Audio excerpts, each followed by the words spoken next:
Assalamualaikum warahmatullahi wabarakatuh. Selamat pagi anak-anak, ketemu lagi sama Bu Titin ya. Baik, sebelum kita memulai kegiatan hari ini, marilah kita berdoa dulu supaya kegiatan kita hari ini nanti berjalan dengan baik, kita mendapatkan manfaat dari kegiatan hari ini. Baik, eh, Bu Titin akan memimpin doa hari ini dengan bacaan Al-Fatihah. Bismillahirrahmanirrahim. Alhamdulillahirabbil alamin. Arrahmanirrahim. Maliki yaumiddin. Iyyaka na'budu wa iyyaka nasta'in. Ihdinas siratal mustaqim. Siratal ladzina an'amta 'alaihim ghairil maghdubi 'alaihim waladdallin. Amin. Baik anak-anak, kita sudah berdoa. Selanjutnya kita tentukan dulu nama kelompok kita apa. Buat apa? Biar kita lebih semangat lagi gitu ya. Sepakat dengan nama itu? Oke, nyaman dengan nama itu? Oke, baik kalau gitu Bu Titi setuju. Nah, ini tahap selanjutnya karena tadi sama Bu Titi sudah dibuka bahwa kita dari kelas yang berbeda, baiknya kita kenalan dulu. Nah, kenalannya kita memakai ice breaking. Ice breaking ya. Jadi gini, permainannya kalian menyebutkan nama, lalu menyebutkan nama warna kesukaan. Setelah itu kalian menepuk teman yang di sebelah. Contohnya gini, kalian gerakannya gini, tangannya diangkat semua. Oke, Buti kasih contoh ya. Perkenalkan, saya Butiti Rasida, guru bimbingan dan konseling. Saya suka warna merah. Nah, saya tepuk sebelah kiri saya, karena sebelah kiri saya Ratu, jadi saya tepuk tangannya Ratu. Nah, baru Ratu menyebutkan nama dan menyebutkan warna kesukaan bersambung sama teman yang lain. Oke? Paham? Paham ya? Anak-anak tahu ya kenapa kita berkumpul di sini? Ya, seperti kemarin sudah dikumpulkan sama Bu Titin bahwa hari ini kita akan melakukan konseling kelompok. Nah, apa sih konseling kelompok itu? Nah, ini tadi Bu Titin sudah membuat beberapa print. Oke, saya bagi dulu ya. Nah, di situ ada tentang pengertian konseling kelompok, ya kan? Ya, hari ini kita akan melakukan konseling kelompok. Konseling kelompok itu adalah proses konseling yang berupa bantuan kepada peserta didik untuk memperoleh kesempatan atau membahas atau mengentaskan masalah. Ya, jadi dalam dinamika kelompok, jadi dalam berupa kelompok. Karena kemarin kita membahas tentang efikasi. Nah, apa sih efikasi itu? Nah, di situ juga ada materinya tentang efikasi. Efikasi itu tentang penilaian diri kalian, kemampuan kalian tentang keyakinan kalian. Jadi kalau efikasinya baik, berarti keyakinan dan penilaian kalian terhadap diri kalian itu baik. Tapi kalau efikasi kalian rendah, keyakinan kalian rendah tentang kemampuan diri, itu jadi juga rendah juga. Nah, kemarin Bu Titi sudah membahas bahwa kalian seperti laporan dari guru bahasa Indonesia bahwa sebenarnya kalian mempunyai kemampuan di dalam mata pelajaran bahasa Indonesia, yaitu diskusi dan presentasi. Tetapi kenapa dalam kegiatan presentasi dan diskusi itu kalian belum bisa menampilkan kemampuan diri yang baik? Nah, oke, baik. Itu tentang konseling kelompok. Oke. Nah, tujuannya karena kita membahas tentang efikasi diri yang rendah pada kegiatan diskusi dan presentasi. Jadi tujuannya Bu Titin berharap dengan kegiatan kelompok konseling ini kita sama-sama bisa meningkatkan keyakinan diri kita, efikasi diri kita sehingga meningkat lebih baik, sehingga dalam kegiatan presentasi dan diskusi nanti kalian bisa menampilkan kemampuan terbaik kalian. Tidak malu-malu lagi, tidak jadi penonton, tidak diam saja waktu diskusi gitu kan. Ya. Nah, di dalam konseling kelompok ini otomatis ada beberapa asas-asas. Asasnya ada 4. Yang pertama, asas kerahasiaan. Nah, Kenapa ada asas kerahasiaan? Karena di dalam konseling kelompok ini permasalahannya adalah permasalahan pribadi.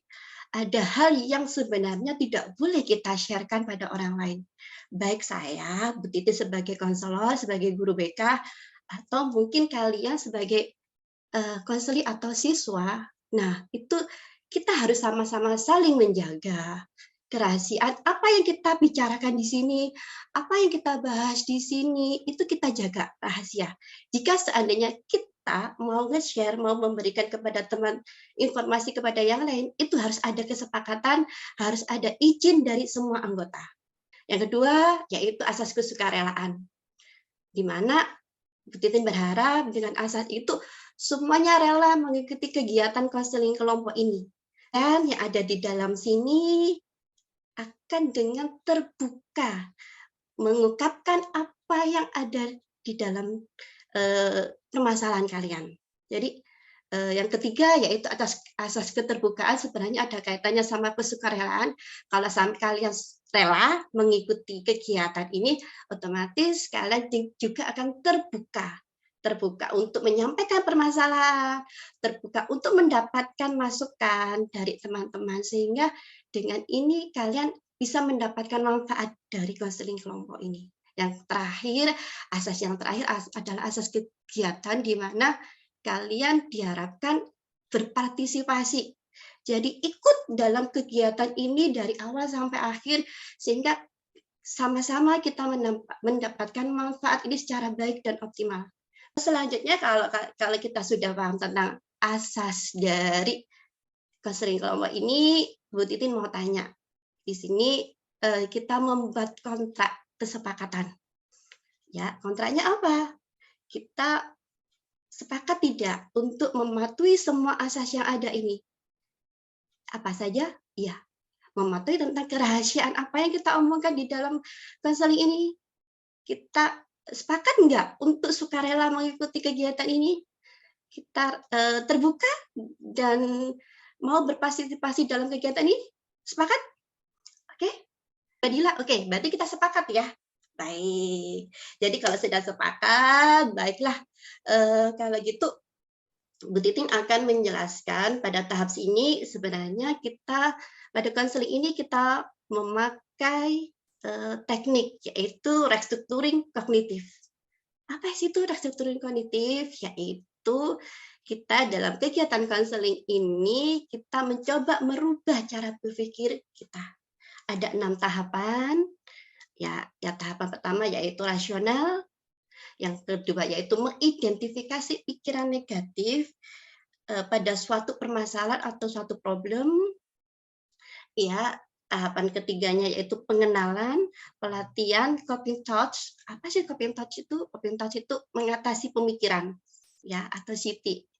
Yang keempat yaitu memindah dari pikiran negatif ke coping touch tadi.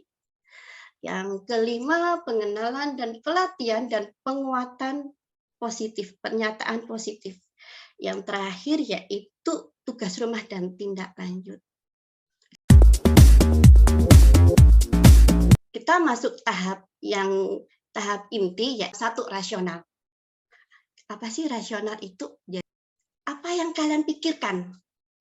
Karena kita fokusnya pada pembelajaran diskusi sama presentasi, jadi apa sih yang menjadi permasalahan? Karena permasalahan kita ini adalah sikap kalian ketika dalam pembelajaran diskusi dan presentasi belum menampilkan kemampuan kalian. Oke. Jadi nanti Bu Titin meminta satu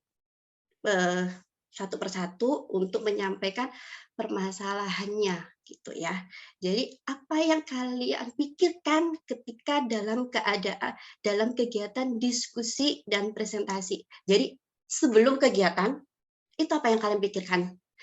Ketika kegiatan itu apa yang kalian pikirkan? Dan setelah kegiatan itu apa yang kalian pikirkan? Oke? Dapat dipahami? Oke, baik. Siapa dulu yang mau memulai bercerita? Oke, baik, Mbak Ratu. Oke. Setelah kalau di dalam kegiatan diskusi? Oke. Kalau dalam setelahnya diskusi, apa yang kalian pikirkan? Apa yang kamu pikirkan sehingga kamu tidak berani gitu berpendapat?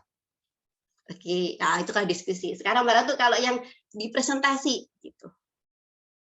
Oke, nah dari itu pikiran itu mana yang menurut kamu yang pemikiran negatif kamu yang mana? Oke, ya baik. Jadi kalau diskusi itu ya pikiran negatif kamu ya. Oke, kalau yang di presentasi? Oke, baik. Makasih Mbak Ratu ya. Sekarang ganti. Siapa? Oke, baik Mbak Salsa. Oke, gantian, Mbak Agnes. Baik. Ya, Mbak Dila. Oke, semua sudah ya menyampaikan tentang pemikiran negatif ketika pembelajaran diskusi dan presentasi. Jadi sudah tahu ya bahwa mana yang jadi pemikiran negatif, mana pernyataan yang menjadi pemikiran negatif kalian. Oke, baik. Selanjutnya yang tahap kedua yaitu mengidentifikasi pikiran Pasli dalam satu problem. Jadi tadi sudah dibahas ketika pemikiran negatif itu di dalam diskusi dan kelompok itu ada beberapa yaitu ketika waktu kegiatan itu terjadi dan setelahnya. Nah, Bu Titin tadi dibuka ya di situ di lampiran kedua. Nah, ini ada namanya identifikasi, yaitu identifikasi pikiran konseli dalam situasi problem. Nah, silahkan kalian isi di situ ada pernyataan diri negatif. Apa yang tadi dibahas tadi ya, yang disampaikan tadi di awal, ya itu ditulis di sini. Terus di sebelahnya ada waktu atau tempat kejadiannya. Kalian merasakan pernyataan itu ketika apa? Oh, ketika sebelum Bu, sebelum presentasi. Nah, itu ditulis.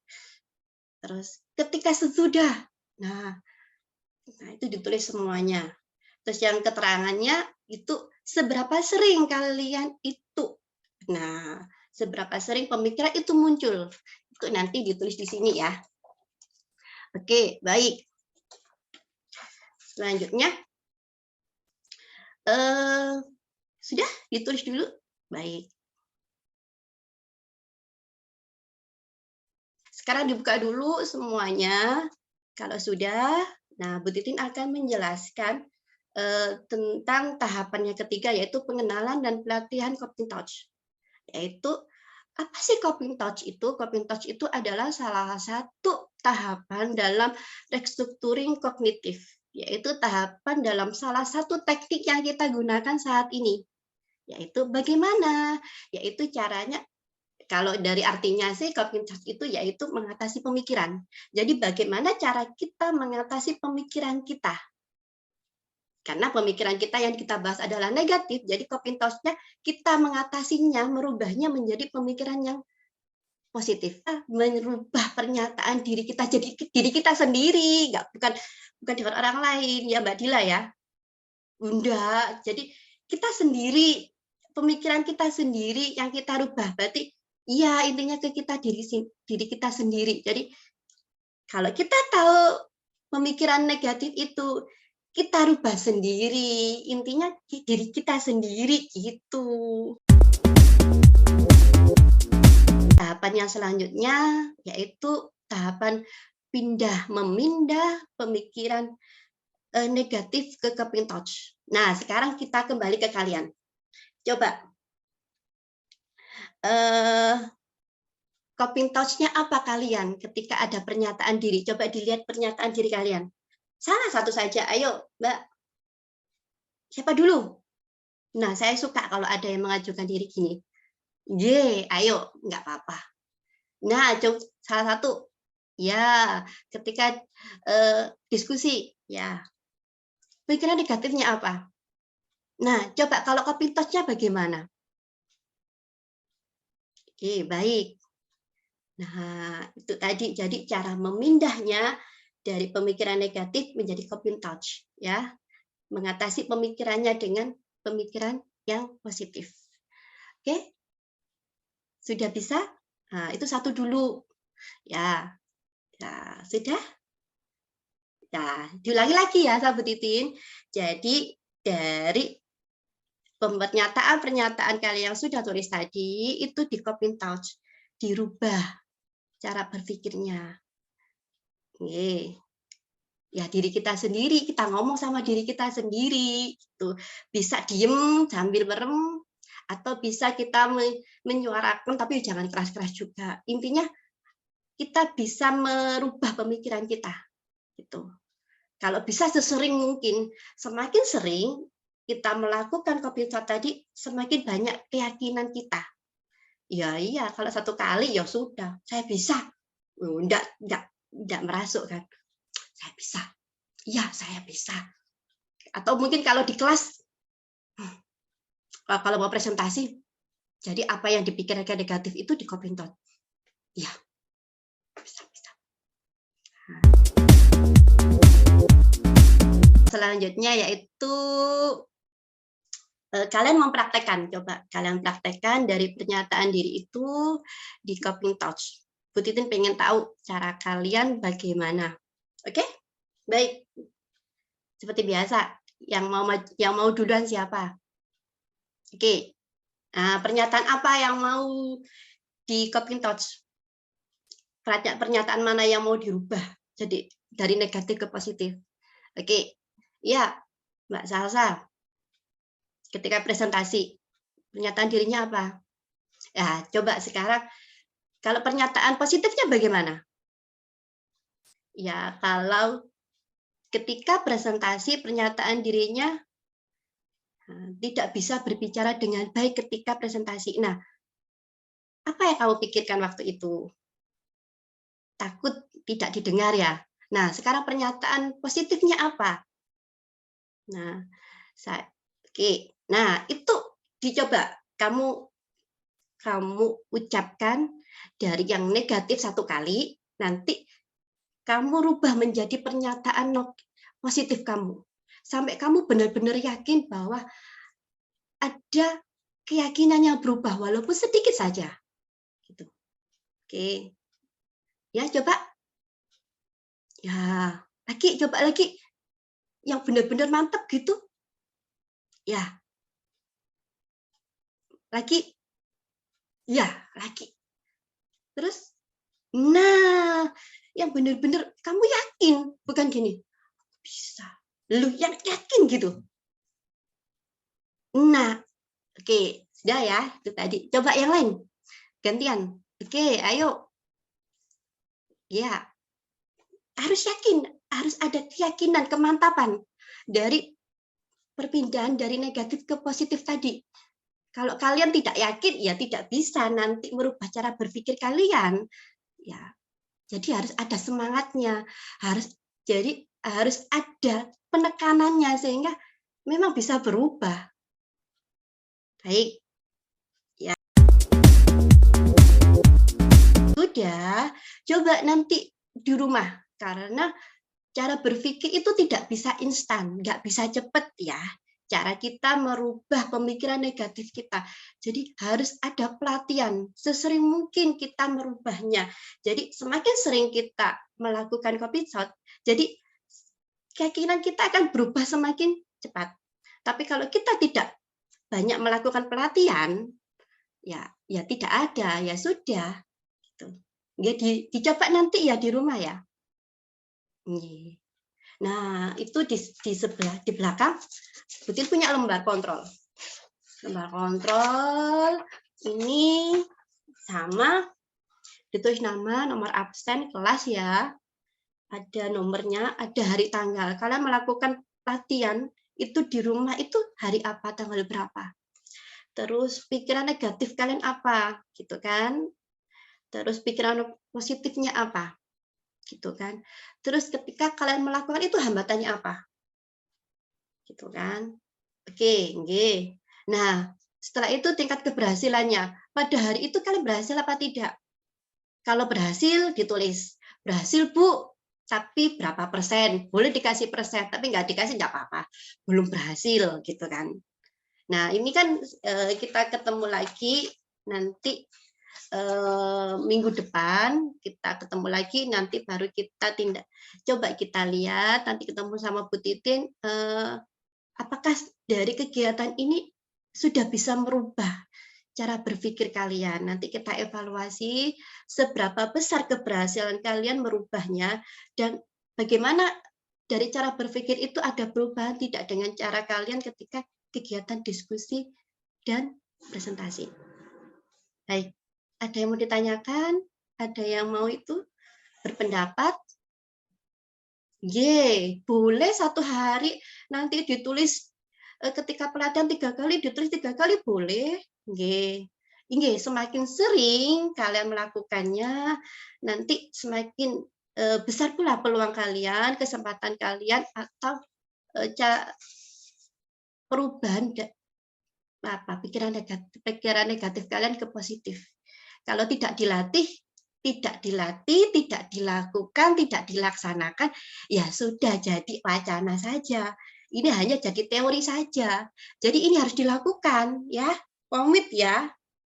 Iya, karena kan kita kan konseling di sini itu untuk merubah kalian. Tujuannya tadi apa? Tujuannya kita konseling. Iya kan? Yang dibahas tadi apa?